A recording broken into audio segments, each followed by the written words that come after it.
But we do want to turn now to the midterms, and we're just 10 months away from the elections, and Donald Trump is again pushing false claims about election safety and security in this country.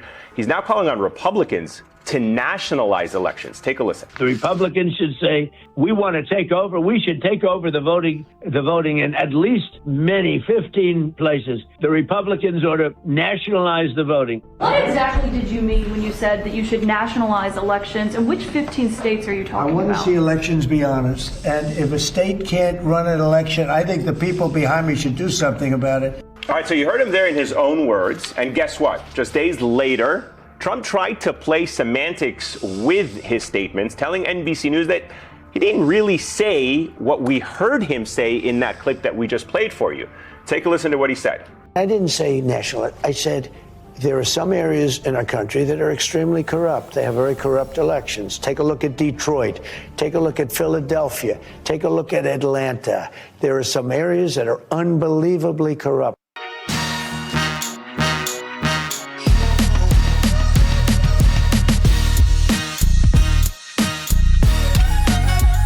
Greetings, my BPPN family. This is Bold Perspectives Network. I'm Mr. Red. For President Trump to go on and say there are some extremely corrupt places and then name all the places where there's a large swath of black voters goes into the racism that he showed earlier this week toward the Obamas. Black people have been screaming that this man is a racist. I think that the alarm bells should be going off in everyone's head that this man wants to talk about nationalizing elections. And at this point, we are too far gone to say that he doesn't really mean what he says. He's just joking. Us taking this man as a joke is the reason this country is in the position that it is now. And once we lose our ability to have free and fair elections, this shit is over. And our lives are cooked. If this doesn't send a chill up your spine, if this doesn't tell you this is anti-democracy, then there's a problem with you. This is why people have no sympathy for you all. But we have a number of clips to go through concerning the upcoming midterm elections. Let's strap in. Let's get after it. Do you make the same commitment that you will absolutely, sir, that you will absolutely accept the result of this election? I will look at it at the time. I'm not looking at anything now. I'll look at it at the time. Can you give a direct answer? You will accept the election? I have to see. Look, I have to see. No, I'm not going to just say yes. I'm not going to say no, and I didn't last time either. Will you accept the results of the election, regardless of who wins? Yes or no, please. If it's a fair and legal and good election, absolutely. Will you trust the results of the midterms if Republicans lose control of Congress? I will, but if the elections are honest. This gives him wiggle room to always say that it's not honest if it doesn't go in my favor. And I heard this before and it made complete sense. Trump wants to get rid of those mail-in ballots. And the reason why he wants to get rid of those mail-in ballots is because that's how he lost. When he had more mail-in ballots, it didn't matter what the machine said. It didn't matter that they rigged the machines because he couldn't overcome the mail-in ballots. You have to remember, everything that Trump says is projection and confession. So when he says, if they're honest and they're free and they're fair, he doesn't care about free and fair. This is a man talking about putting boots on the ground at election places. That's something authoritarians do. We don't do that shit here in America because that's not how a democracy works. It's Republicans who won't even allow you to get a bottle of water standing in line to vote because somehow they think you're gonna cheat with a bottle of water. This is the party that supports this. Don't think that these people are sanitized from this. The projection and the confession of this right here is the fact that those voting machines have been rigged for him from the first time he went and this last time. Coming out of the pandemic, we had to do mail-in voting because people were trying to keep distance and he lost that election. When he say it's rigged, he's saying it's rigged because he was supposed to win. And they didn't account for the mail-in voting. Think about that for a second. And with 9 months until the midterm elections, election administrators and legal experts are already sounding alarms alarm bells that Trump is laying the groundwork to interfere and contest yet another set of election results, especially those that are predicted to not be in his party's favor. It explains why we saw the FBI raid election offices in Fulton County, Georgia, with Director of National Intelligence Tulsi Gabbard on hand, why the Justice Department is suing states that refuse to turn over voter data, and why Trump is repeatedly threatening to have Republicans nationalize voting. Does he mean? What do you think he means when he says nationalize the elections, or specifically that Republicans should take control of the voting? I think if he intends to try to subvert the elections, he will do everything he can to suppress the vote. And if he loses the vote, and I think the Republicans now expect they'll get a real drubbing in the midterms, he's prepared to try to take some kind of action to overturn the result. And we really shouldn't question that. We saw him try to the point of insurrection to overturn the 2020 election. We see him now taking these extraordinary steps with an election now 5 years ago. He's basically telling us he intends to interfere in this upcoming election.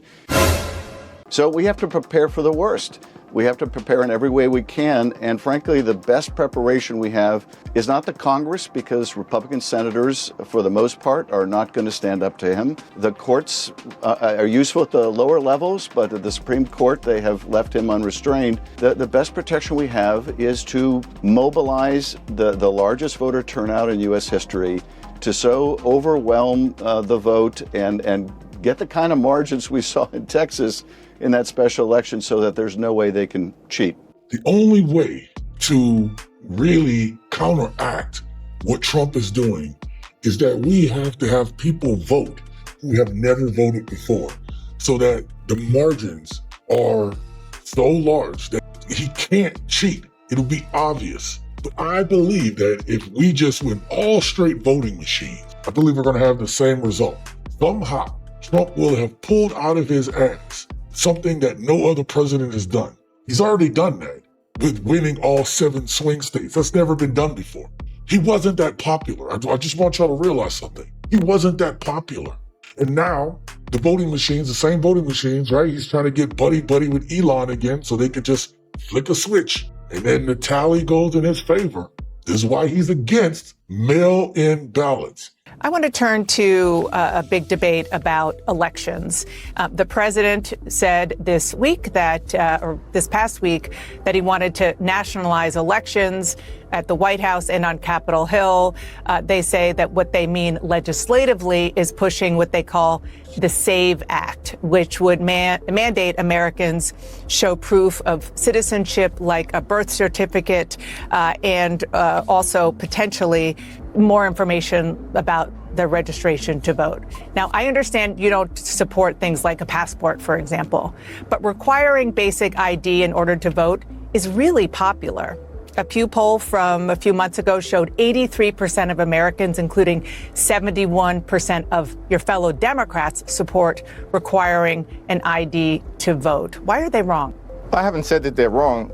We know that states are the ones who are empowered to conduct elections, and every state should be allowed to decide the best way to proceed to ensure that there's a free and fair election. Here in New York, there are, in fact, voter identification requirements. The question is that what Republicans are trying to do is to engage in clear and blatant voter suppression. They know that if there's a free and fair election in November, they're going to lose. Trump plans to send in troops to these places that he doesn't like, places where Black and brown people go to vote. And he wants to tell white Americans that the reason why he would lose is because all the cheating is coming from those places. I need you to understand, this is the same man who has the power to say, hey, all of these files from the Epstein thing are unredacted. Go ahead and unredact them. We want to get the truth out there.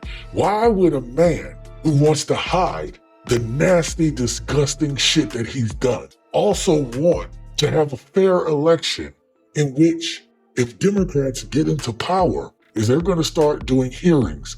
They're going to be able to have subpoena power. They're going to be able to have public hearings on this stuff. And so more of this information will come out that would expose Trump. Why would he want that? I'm beginning to hear, Carl, that there's real concern among senators that the Republicans are now going to have to fight much harder than they thought to retain control of the Senate in November. I mean, there's already a certain negativity about the House, given the normal midterm sway. But the Senate, I don't know, how vulnerable are Republicans here? Well, it could be close. I mean, first of all, remember, we have Maine is critical to us. The reelection of Susan Collins, she won by 9 points while Trump was losing the state by 9. Think about that. Nearly one out of every 5 Maine voters 6 years ago voted for the Democrat for president and the Republican for the U.S. Senate. That's really unusual. Right. That's going to be a tough race. We needed North Carolina is going to be a tough race. Tom Tillis is retiring. The Republicans have got a nice guy named Michael Whatley running. The Democrats have got the former 2-term Democratic governor, and before that he was the state attorney general. Not going to be an easy race. We've got to try and knock off Georgia. We got an opportunity in Michigan. The Democrats have now got the only person who might have a shot at Alaska. And then we got Texas, where if John Cornyn is the nominee, the Republicans will have an easy race. But if they have a guy who's got all kinds of problems, including 3 girlfriends, Ken Paxton, the attorney general, it could be a real mess. This is Karl Rove. If you don't know who Karl Rove is, in the background, right, for the bushes, right? Like, I'm talking about this dude. He knows what he's talking about in terms of, these Republicans and how they think. So hearing his perspective, as much as I don't respect him at all, have to respect his knowledge on these type of things. Thing that you need to have some level of hope about is him talking about these various races. The race in Alaska being tight, North Carolina, Virginia, Texas, Maine. The Republicans have a slim majority in the Senate. We just called out potentially 5 races in which, if it swings, now you're talking about, get some stuff done through the Senate. And especially if you have senators who actually defect from Trump when they see the writing on the wall that the Republican brand is not popular. When Karl Rove, when this slimy son of a bitch is sounding the alarms bells are ringing. Growing alarm on Capitol Hill today as lawmakers warn of potential election interference in the upcoming midterm elections following Donald Trump's calls to nationalize the elections. The FBI seizure of 2020 voter rolls in Fulton County, Georgia last week, and new reporting that DNI Chief Tulsi Gabbard seized election machines in Puerto Rico. Democrats are spelling it out for Americans. What?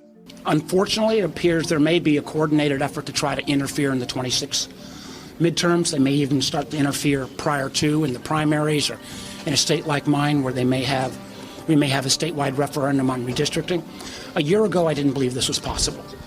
But this kind of action on seizing voting records, the potential of ICE trying to intimidate registered voters from showing up at polling stations in an intimidation move. Again, what did I just say? We're in code red right now.